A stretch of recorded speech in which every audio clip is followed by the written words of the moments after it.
বন্ধুসকল, সোনকালে পানী ওলোৱা সমস্যাটো কিয় হয়? এই বস্তুটোৰ যদি কাৰণ আপুনি জানি যায় বা কাৰণটো গম পাই যায়, তেনে পৰ্যায়ত আপুনি সমস্যাটো শেষ কৰিব পাৰিব।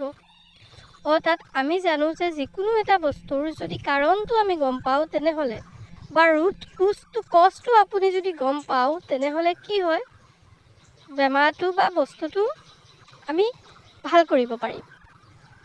বন্ধুসকল, আজিৰ ভিডিঅ'টোত সেই কথাটো বিস্তাৰিতভাৱে আলোচনা কৰিম, গতিকে ভিডিঅ'টো শেষলৈকে চাই থাকিব।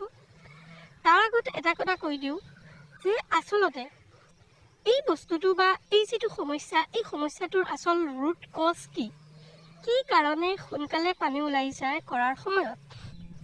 চাওক বন্ধুসকল, এই যিটো সমস্যা বা এই যিটো বস্তু, এইটো এটা বৰ ডাঙৰ সমস্যা।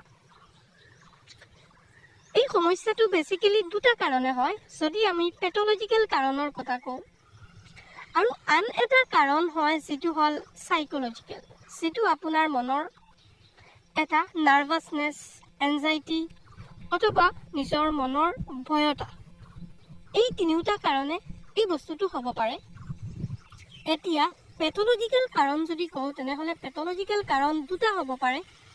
এটা হ'ল কি, আপুনি যিটো আপোনাৰ লিংগ আছে, সেই লিংগ যেতিয়া আপুনি যৌনিৰ ভিতৰত প্ৰৱেশ কৰে, সেই মুহূৰ্তত আপোনাৰ লিংগৰ যিটো আগৰ কোমল অংশ, সেই কোমল অংশটোৰ পৰা অভাৰ চেনচেশ্যন আপোনাৰ মাইণ্ডলৈ যায়, যিটোক অভাৰ চেনচিটিভিটি কোৱা হয়। এই ক্ষেত্ৰত সোনকালে পানী ওলাই যাব। আৰু আনটো সমস্যা হ'ল যিটো আপোনাৰ মাইণ্ড অতি বেছি এক্সাইটেড হৈ যায়। আপোনাৰ মাইণ্ড মানে পৰিমাণতকৈ বেছি পৰিমাণে আনন্দিত, উত্তেজিত আৰু এক্সাইটেড হৈ যায়। এই দুটা কাৰণ।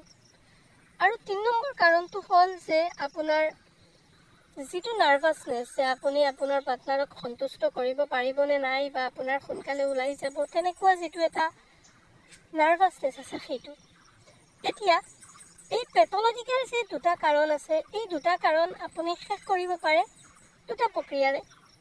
এটা হ'ল যিহেতু এক্সাইটমেণ্ট বেছি, এক্সাইটমেণ্ট হ্ৰাস কৰিব লাগিব, আৰু চেনচিটিভিটি বেছি, চেনচিটিভিটি ব্লক কৰিব লাগিব। এই দুটা কাৰণত আপুনি বা এই দুটা বস্তু ভাল কৰিলে আপুনি সমস্যাটোৰ পৰা ওলাই আহিব। আশা কৰিছোঁ আজিৰ ভিডিঅ'ত আপুনি কাৰণকেইটা গম পাইছে সোনকালে পানী ওলোৱাৰ। ভিডিঅ'টো যদি ভাল লাগিছে পেজটো ফ'ল' কৰক, ইউটিউবত চালে চেনেলটো ছাবস্ক্ৰাইব কৰক, কাৰণ ইয়াত আপুনি এনেকৈ ইনফৰ্মেশ্যন পাই থাকিব। আমাৰ লগত যদি সমস্যাৰ বিষয়ে কথা পাতি সমাধান পাব আছে, হোৱাটছএপত কণ্টেক্ট কৰক। ধন্যবাদ বন্ধুসকল।